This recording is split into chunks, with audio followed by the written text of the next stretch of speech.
नमस्कार। हम सभी पर महाराज जी का आशीर्वाद और बजरंगबली जी की कृपा सदैव बनी रहे। आज के इस अंक से आप सभी को बहुत ही सहायता मिलने वाली है। आज महाराज जी की कुछ ऐसी मैं आपको बातें बताऊंगी जो कि महाराज जी ने अपने अनुभव से, इस सृष्टि के अनुभव से महाराज जी ने हम सभी के लिए किसी न किसी माध्यम से प्रेषित की है। बस महज इस बात को समझने की आवश्यकता है। आप अपने जीवन में कभी भी हार नहीं मानेंगे। महाराज जी ने सदैव सृष्टि को बड़ा ही विचित्र बताया है। महाराज जी स्वयं ये बात कहते हैं कि ये संपूर्ण जो सृष्टि है यही हमारे सारे कार्य करती है। यानी कि अगर हम देखें, इस बात को थोड़ा गहराई से समझने का प्रयास करें तो महाराज जी सृष्टि के साथ प्रत्यक्ष रूप से जुड़े हुए थे। महाराज जी की जो शक्तियाँ हैं, उनके जो अनुभव हैं, वो इस सृष्टि से छुपे हुए नहीं हैं। तो महाराज जी जब एक वाक्य में ये कहते हैं कि मेरे सारे कार्य इस सृष्टि के द्वारा होते हैं, मेरे सभी कार्य ये सृष्टि ही करती है। महाराज जी कहते हैं कि जब भी हमारा मन किसी बात को लेकर विचलित हो जाता है तो ये सृष्टि हमारे कार्य संपूर्ण कर देती है। तो महाराज जी की बात पर यदि हम थोड़ा सा गौर करें, इस बात को अगर हम समझें तो हम ये समझते हैं कि ये सृष्टि बहुत ही शक्तिशाली है। हमारे सभी अनुभव, हमारे जीवन में आने वाली प्रत्येक परिस्थिति ये सृष्टि ही तय करती है। ये ब्रह्मांड ही हमारी सारी बातों को तय करता है। इसलिए हमें इस बात को अवश्य समझना होगा कि यदि हम अपने जीवन में कोई लक्ष्य निर्धारित कर चुके हैं और उन लक्ष्यों को प्राप्त करने के लिए पूरी तरह से हम ईमानदार हैं, तो हमें इस सृष्टि की सहायता अवश्य लेनी चाहिए। अब हम में से सबसे ज़्यादा जो लोग गलती करते हैं, अपने लक्ष्य को प्राप्त करने में या तो देरी लगाते हैं या लक्ष्य को कभी पूरे जीवन तक पूर्ण कर ही नहीं पाते हैं। मन में इच्छाएं तो बहुत होती हैं, लेकिन जैसे ही लक्ष्य तक पहुंचने का प्रयास करते हैं, कुछ न कुछ कारणवश हमारे लक्ष्य छूट जाते हैं।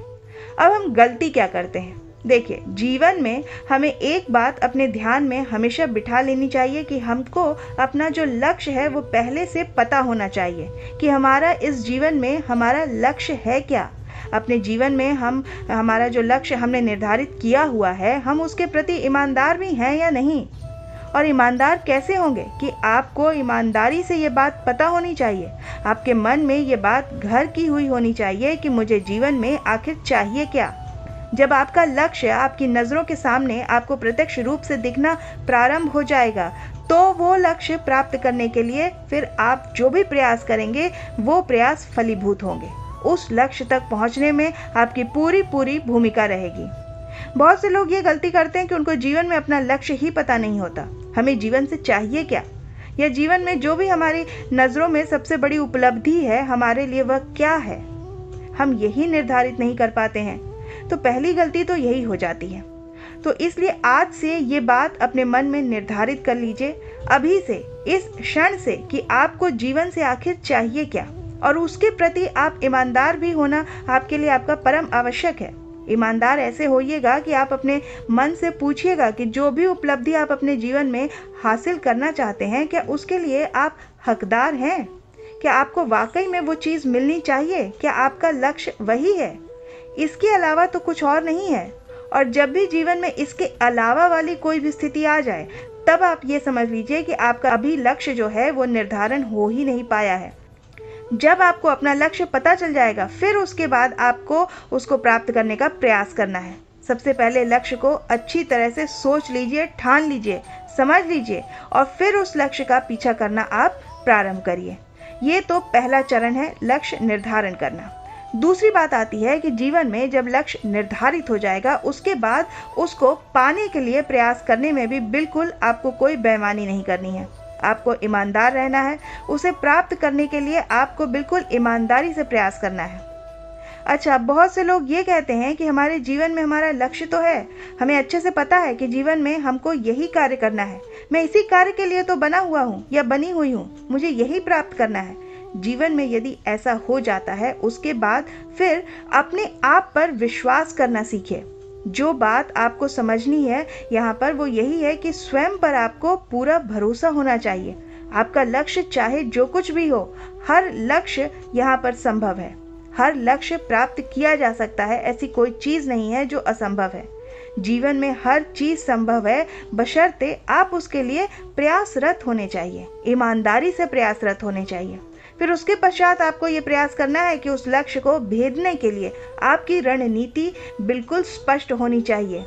जब तक आपकी रणनीति नहीं होगी, आप उस पर कार्य नहीं कर पाएंगे। उन रणनीतियों की आप जब योजनाबद्ध तरीके से उन पर कार्य नहीं करेंगे तो भी आप अपने लक्ष्य को भेद नहीं पाएंगे। आप सभी जानते हैं कि प्रभु श्री राम जी ने जब रावण का वध किया था तो श्री राम जी ने अपनी रणनीति तैयार की थी। उनकी रणनीति बहुत तय थी। राम जी को पता था कि उनकी योजनाएं कैसे कैसे कार्य करेंगी। फिर उसके बाद उन्होंने उनकी योजनाओं को क्रियान्वयन करने के लिए राम जी के तरकश में वो सारे बाण भी थे जिससे कि रावण और उसके संपूर्ण राक्षस जनों का वध भी हो सका। आपके भी तरकश में क्या वो तीर हैं? आपके भी तरकश में वो तीर होने चाहिए अपने लक्ष्य को भेदने के लिए। आपके पास लक्ष्य तो है, लेकिन आपके पास उस लक्ष्य को भेदने के लिए जो आपकी सारी चीज़ें चाहिए वो अगर आपके पास नहीं है तो भी आप अपने लक्ष्य को भेद नहीं पाएंगे। तो इसलिए एक योजना बना करके तरीके से कार्य करना बहुत ज़रूरी है। मन में विश्वास होना चाहिए, स्वयं पर भरोसा होना चाहिए, महाराज जी पर भरोसा होना चाहिए कि जो भी मेरा लक्ष्य है इसको एक ना एक दिन ऐसा अवश्य आएगा जिस दिन मैं अपने लक्ष्य को प्राप्त कर लूँगा। आप अपना लक्ष्य पूरा कर सकते हैं, इसका आपको पूरा विश्वास होना चाहिए। अब तीसरा सबसे महत्वपूर्ण बिंदु जो आपकी सबसे ज़्यादा सहायता करेगा वो ये है कि आपको अपने इष्ट पर इतना भरोसा होना चाहिए कि मेरे जो इष्ट हैं, मेरे जो गुरुदेव हैं, मेरे जो महाराज जी हैं वो मेरे साथ हैं। और जिसके सिर पर ईश्वर का, उनके इष्ट का हाथ होता है, उनके गुरुजनों का हाथ होता है, जीवन में ऐसे लोगों को परास्त करना सबसे ज़्यादा मुश्किल होता है। गुरुहीन, इष्ट विहीन व्यक्ति जीवन में किसी भी प्रकार से मजबूत नहीं हो सकता, कभी विजेता नहीं बन सकता, कभी सफल नहीं हो सकता। जिसके जीवन में गुरु का मार्गदर्शन है, उसके सिर पर उसके इष्ट का हाथ है, देखिए वो इष्ट अपने भक्त को कभी भी अधर में नहीं छोड़ेंगे। महाराज जी के जो भक्त हैं हम सभी हैं, और महाराज जी के ये वचन है कि भले ही मेरा भक्त मुझे छोड़ दे, लेकिन पूरे जीवन में और कालों काल तक मैं अपने भक्त का हाथ कभी नहीं छोड़ता हूँ। तो ये महाराज जी के वाक्य हैं। जो भी लोग महाराज जी से जुड़े हुए हैं, समझ लीजिएगा कि आपका मार्गदर्शन स्वयं महाराज जी ही कर रहे हैं। तो महाराज जी के साथ में होते हुए भय किस बात का? जब जीवन में विश्वास है तो फिर भय की तो कोई काम ही नहीं है वहाँ। इसलिए भय विहीन होकर के आप अपना कार्य करिए। जैसे जब महाभारत में श्री कृष्ण जी स्वयं अर्जुन के साथ खड़े थे तो अर्जुन को इतना विश्वास था कि इस पूरे महाभारत के युद्ध में मुझे कोई परास्त नहीं कर सकता, क्योंकि मेरे साथ वो हैं जो इस पूरी सृष्टि के पालक हैं। तो मेरा और मेरे चाहने वालों का, मेरे भाइयों का कोई बाल भी बाका नहीं कर सकता। अर्जुन को इतना विश्वास था कृष्ण जी पर, भगवान श्री कृष्ण पर इतना अटूट विश्वास था अर्जुन का, इतनी श्रद्धा थी कि हार का विचार उनके ध्यान में कभी आया ही नहीं। तो ऐसे ही हमारे भी जीवन के जो सारथी हैं वो स्वयं महाराज जी हैं, और जिसके साथ महाराज जी स्वयं खड़े हैं उसका कोई बाल भी बाका नहीं कर पाएगा। आपको निश्चित तौर पर आपका लक्ष्य प्राप्त होगा, लेकिन एक बात समझने योग्य यहाँ पर यह है कि जब महाराज जी का साथ भी है, उन पर विश्वास भी है, लेकिन लक्ष्य भेदने का कार्य स्वयं अर्जुन बनकर आपको स्वयं करना पड़ेगा। आपका लक्ष्य महाराज जी कभी नहीं भेदेंगे। महाराज जी तो आपका मार्गदर्शन करेंगे, वो आपको रास्ता दिखा सकते हैं, लेकिन कार्य और कर्म जो भी है अपने उस लक्ष्य को भेदने के लिए वो स्वयं आपको करने होंगे। तो यही वो बात है जो मैं आपको समझाना चाह रही हूँ इस वीडियो के माध्यम से, कि जीवन में जो मैंने ये जो कुछ बिंदु आपको बताए हैं, इनका अपने जीवन में पूरी तरह से ईमानदारी से इनका प्रयोग करिए, उपयोग करिए। आपको कोई शक्ति हरा नहीं सकती। जीवन में कोई भी लक्ष्य असंभव नहीं होता है। देखिए, विश्वास पर ही ये पूरी दुनिया कायम है। यदि विश्वास जिस व्यक्ति का मजबूत है, जिसको इतना भरोसा है कि मेरे साथ मेरे महाराज जी, मेरे गुरुदेव खड़े हैं, बाबा नीम करौरी महाराज जी का मैं भक्त हूँ, तो कोई भी शक्ति मेरा कुछ नहीं बिगाड़ सकती। लेकिन आपको अपने लिए और अपने जीवन में अपने व्यवहार के प्रति भी ईमानदार होना पड़ेगा। कभी भी ऐसा कोई व्यवहार मत करिए, ऐसे कोई कार्य मत कीजिएगा जिसके सामने महाराज जी के समक्ष जब आप खड़े होंगे तो आपको नज़र झुका करके खड़ा होना पड़े। ऐसा कोई कार्य मत करिएगा। इन कार्यों को आज ही, अभी से अपने जीवन से हटाना शुरू कर दीजिए। ईमानदार रहिएगा, मन को पवित्र रखिएगा, स्वच्छ बुद्धि रखिएगा, तो महाराज जी आपके जीवन में क्या क्या चमत्कार कर सकते हैं ये आपको भी नहीं पता। प्रत्यक्ष रूप से महाराज जी आपके साथ जुड़े हुए हैं, ये भरोसा आपको करना ही होगा। हमारे सभी जो दर्शक जो इस वीडियो को देख रहे हैं, उन सभी को मैं ये विश्वास दिलाना चाहूँगी कि बिल्कुल आप निश्चिंत हो जाइए, महाराज जी आपके साथ हैं।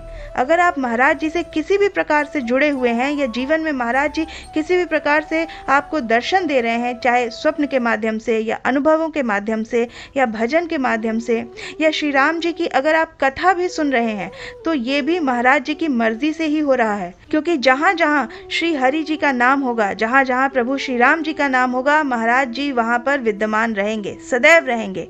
जहाँ पर श्री राम कथा होती है वहाँ हनुमान जी रहते ही रहते हैं। इसलिए मैं कह रही हूँ कि आपके मन में यदि महाराज जी के प्रति भक्ति का भाव थोड़ा सा भी है, तो भी ये महाराज जी की मर्जी से ही हो रहा है। इसमें आपका कोई भी योगदान नहीं है, क्योंकि महाराज जी स्वयं अपने भक्तों को चुनते हैं। ये महाराज जी की खासियत है। महाराज जी स्वयं अपने भक्तों को एक एक करके उनका चुनाव करते हैं, उनके जीवन में परिवर्तन लाते हैं, उनको जीवन में आगे बढ़ने में उनको मार्गदर्शन उनका करते हैं। ये महाराज जी की विशेषताएं हैं। तो आज महाराज जी से आप जुड़ पा रहे हैं। तो मैं आशा करती हूँ कि आज का ये अंक आपके लिए उपयोगी होगा, आपको ये अंक पसंद आएगा।